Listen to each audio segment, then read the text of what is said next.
বন্ধুরা, যদি এইভাবে তোমরা মোমো রান্না করো তাহলে তোমাদের কিন্তু আলাদা করে আর স্যুপেরও প্রয়োজন হবে না বা আলাদা করে তোমাদের সসেরও প্রয়োজন হবে না।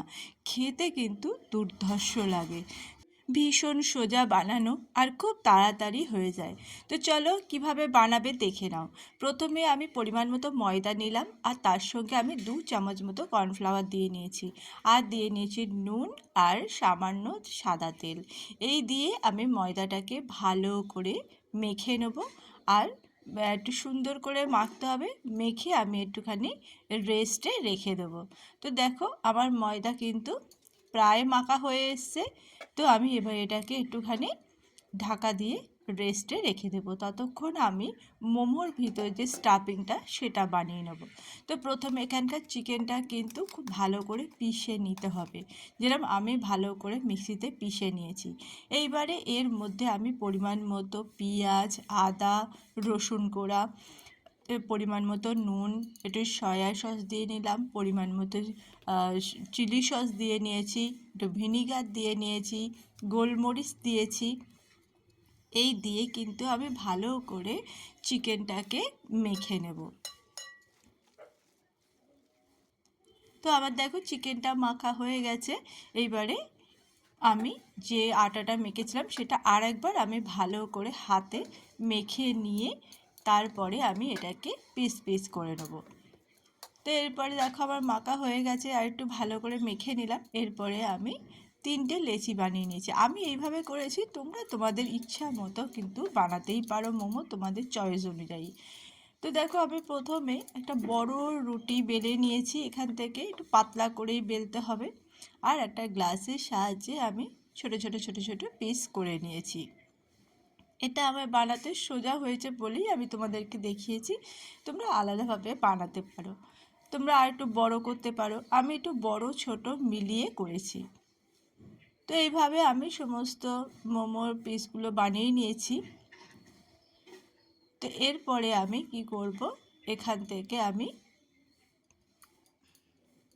একটা করে মোমোর পিস নেব, নিয়ে তার মধ্যে আমি পরিমাণ মতো স্টাফিংটা দেব, দিয়ে মুখটাকে ঠিক আমি যেভাবে বানিয়েছি সেইভাবে তোমাদের দেখিয়ে দিচ্ছি। তোমরা এবার তোমাদের খুশি অনুযায়ী বানাবে। আমি এইভাবে বানিয়েছি, তোমাদের দেখিয়ে দিচ্ছি কিভাবে আমি বানিয়েছি।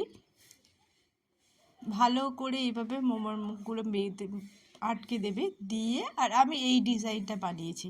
তোমরা তোমাদের প্রয়োজন অনুযায়ী ডিজাইন বানিয়ে নিতে পারো, এখন অনেক রকমেরই মোমো হয়। তো দেখো আমার মোমো কিন্তু রেডি হয়ে গেছে, ছোট বড় মিলিয়ে কিন্তু আমি বানিয়েছি। এরপরে আমি কি করব, স্যুপটা তৈরি করব। তার জন্য আমি কড়াইতে সাদা তেল দিয়ে নিয়েছি, নিয়ে পরিমাণ মতো একটু রসুন কুচি দিয়ে নিয়েছি। তো রসুন কুচিটা একটু ভাজা ভাজা হলে এর মধ্যে দিয়ে দেবো আমি পরিমাণ মতো আদা কুচি। এবার এটাকে একটু ভালো করে ভেজে নেব। এরপরে আমি এতে অ্যাড করব পেঁয়াজ কুচি।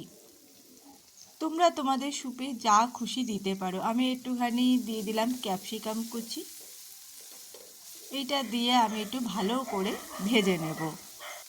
এটা ভালো করে ভাজা ভাজা হলে এর মধ্যে আমি দিয়ে দেব পেঁয়াজ গাছ। পেঁয়াজ গাছ আমার ছিল তাই আমি দিয়ে দিয়েছি, তোমাদের যদি না থাকে স্কিপও করে যেতে পারো, তবে দিলে ভালো লাগে।